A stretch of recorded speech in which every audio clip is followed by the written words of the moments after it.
before I speak, I wanted to say one thing. Too often, men hear about Me Too. We hear from women the ways that we've harmed them, and we say, what the hell am I supposed to do about that? We say, forget about it. We deny it, and we use any privilege that we have to run away. I want men to feel like they don't have to give up on being better when they find out that something is wrong, that there's something we can do. I want people to believe that something is possible, because if we're hopeless, everyone loses. When I was hopeless, I was useless to everyone. And I made things worse. And that's what happens. Men feel useless and hopeless, and they double down on the problem. And everyone pays the price, especially women, transgender people. I've hurt women in my life. And I've done it in ways that are connected to one of the biggest problems that our species is facing right now.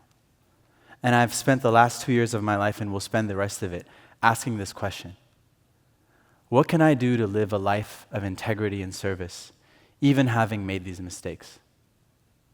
So this is my story, and I share it in hopes that it will reduce harm by evoking the evolution of manhood.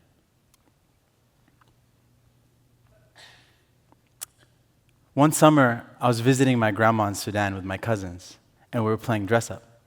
And I was dressed up as Mazin, and I had a dress, and my hair was long, and I loved it. And then my aunt found us, and she's like, oh, you want to be a woman, huh? Well, then why don't we give you some boobs? And she grabs me by the nipples and twists them as hard as she can so they'll swell up. Take that damn clothes off and be a man. That's the first time I can remember someone telling me to be a man. And I still feel that shit. And I joined a new middle school, and a week after, a guy named Adam and all of his friends jumped me, and they're like, you either have to kiss his shoe or we're all going to beat you up. And I'm like weighing out my options. Be a man and get beat up by these 12 guys, or kiss a shoe. It seemed like the logical decision. Like, it's just a shoe. What's the big deal, right? Just give me the damn shoe. And I look over at my friends, they're like, bro, you should have been a man and fought. You're never going to live this down. So I start playing the game. I start working out, getting in fights, vying for popularity, doing whatever I can to be a man. And it starts working. I can finally show my face again because I have some control over my reputation. And a year later, I get a phone call. I was 15. Mazin,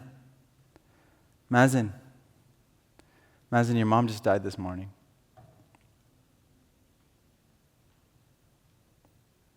I had no idea what to do. People told me to be a man. So I did what I thought that meant, and I numbed myself to all my emotions. Didn't cry for 3 years. Me and my sister moved back to the San Francisco Bay Area to live with my cousins, and I tried to be the cool guy, not too many feelings, make some friends, become popular, so I felt like I had something. I go to college, and I continue the be a man act. Be cool, make friends, and it started working. People invite me to parties. Some women wanted to date me. But whenever the emotions got too real, I always had to end it.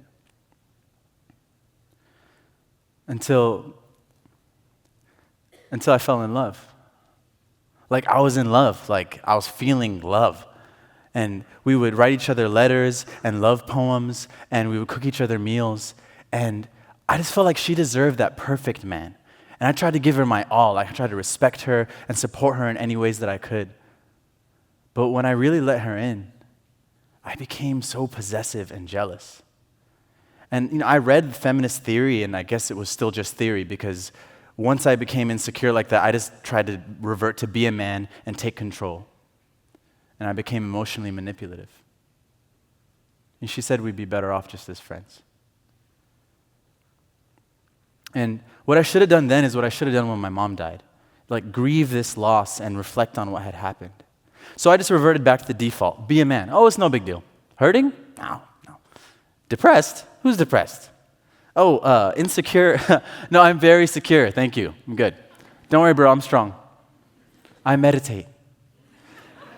Newly single, I would eagerly report to all my friends about all of my new relationships so everyone would know just how much of a man I was. I mean, that's the dream, right? Nothing hides your male insecurities like the approval of women.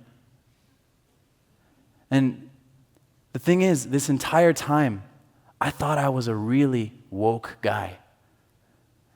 I mean, the way the world is set up is that I could just keep staying numb and keep dominating and being a man with confidence, and no one would question me on any of this.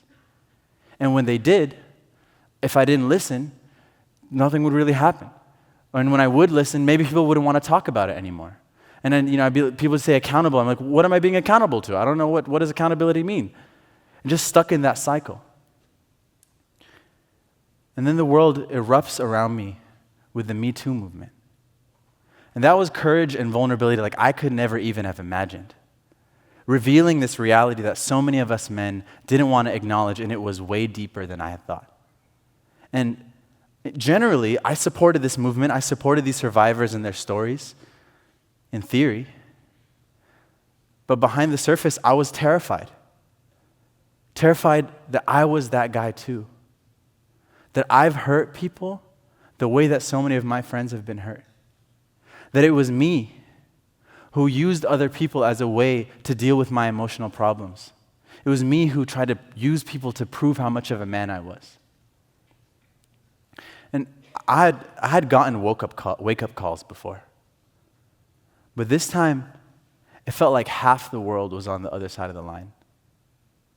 And I had convinced myself that I was some kind of an exception, one of the good guys. I didn't catcall women on the street. I don't engage in locker room talk. I would never use physical violence to get what I wanted. Compared to those guys, those bad men, I'm not that bad. And it's not about good men and bad men. It's about a culture of be a man, take control, do whatever it takes to get what you want because your desires are more important than anyone else's.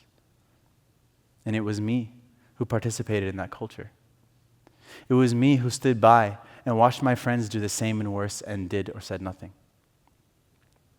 And I had realized that at the heart of all of this was men trying to live up to some expectations of manhood, trying to live up to some vision of be a man. And it needed to change from the root. And if I was going to do anything about it, I had to learn. And I learned that at least 1 in 6 women I know has been sexually assaulted. Mostly at the hands of men, and 80% of the time, it would be by someone they knew personally. Not some stranger in a dark alley, but a friend, a boyfriend, a family member, a leader, or a good guy like you or me. Listening to be a man, take control, get the sex that you need to prove that you're a man. But be a man doesn't just stop there.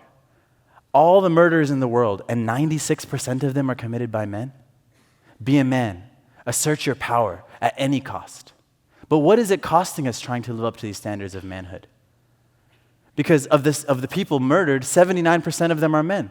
Of the 3 million people incarcerated in the United States, 91% of them are men. We have a lower life expectancy. We're less likely to go to the doctor when we're sick and twice as likely to commit suicide. Simply being a man is the determining factor on all these forms of violence against others and ourselves. There were days where I was so resentful of men and manhood and myself, I wished I could just give up on being a man altogether. And sometimes it's when you're really humbled in those moments that you can actually see some guidance from places you wouldn't have expected. Like my dear friend who was transitioning their gender at that time. The gender the doctor assigned them at birth didn't match who they were, and I watched them with so much courage trying to explain their changed name and their pronouns to our friends, and I couldn't even imagine what they were going through. So much scoffs and eyes rolling and even hate. But it also was evident that they had become so much less interested in what people were telling them they were supposed to be, and so much more interested in who they actually were. And I couldn't even begin to understand their struggle, but I couldn't help but imagine, what is what my friend's experiencing make possible for everyone? What does this make possible for me? And when I see my friend and how fabulous they are, I think anything is possible. Human beings have such an amazing capacity to unlearn what we're taught and discover who we actually are. Now, before I talk about how I've sought to redesign my manhood, I should probably mention that I already did that once. As a kid growing up, I just did it unconsciously. I was like, all right, gotta be a man, 50 Cent, Lil Wayne, Goku, Power Rangers, Backstreet Boys, Dad. Just blindly grabbing at any role models I could find. Heroes, villains, celebrities, parents, siblings. I took who I actually was and tried to filter it through who I thought I had to be. And there was my vision for manhood. That's being a man. But now, I am committed to redesigning my manhood so that it's in alignment with my values and who I actually am in a way that benefits everyone. And unfortunately, in doing that, I can think of all these visions, but it's not like downloading a new software update on your phone and pow, manhood redesigned. No, it's ongoing, it's lifelong process, and it's required me to actually become vulnerable enough to listen to feedback and to listen to myself. And like any design, it begins with a vision. So in my vision for manhood, my new vision for manhood, I'm guided by my values of openness, creativity, compassion, integrity, and service. And I'm actively reflecting on my thoughts and my behavior so I can grow and be my best self. And I'm seeking meaningful connections with other people and with me.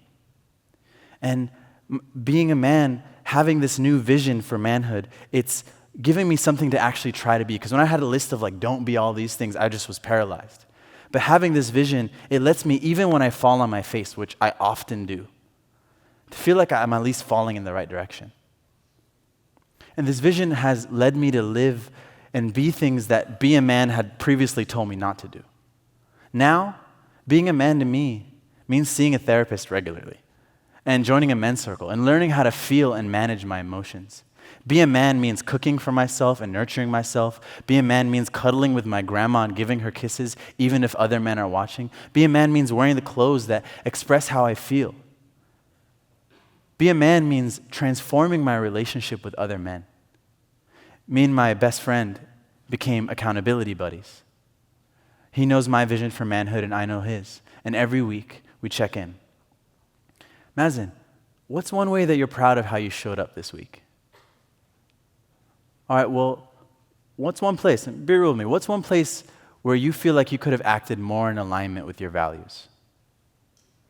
All right, well, what's one thing you're willing to do to demonstrate your values in action?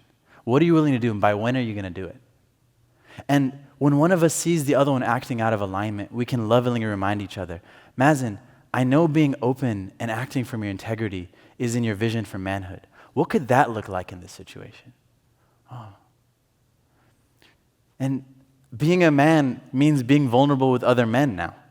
And changing my relationship with men has meant that I can get my human needs of intimacy and emotional connection met from way more people, twice as many people. And I don't have to just rely on the women in my life for that. Being a man means seeing that I have a lot of privilege, ways that I'm prioritized just because of my gender, and I can use that, I have to use that to support the women, transgender, and gender non-binary people in my life, my friends, people, and recognizing that transphobia, homophobia, sexism, that's built in to what being a man was when I was growing up, into the very definition. And now it's time to redefine that. In redesigning manhood, I began with this vision, and I began by asking myself these questions. 1, what are the values that inspire you to be your best self?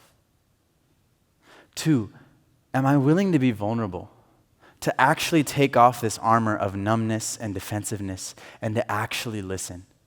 Listen to the feedback that I'm getting, and listen to my inner voice of wisdom. 3, how will I hold myself accountable to my values so that I'm learning from my mistakes and acting from my integrity?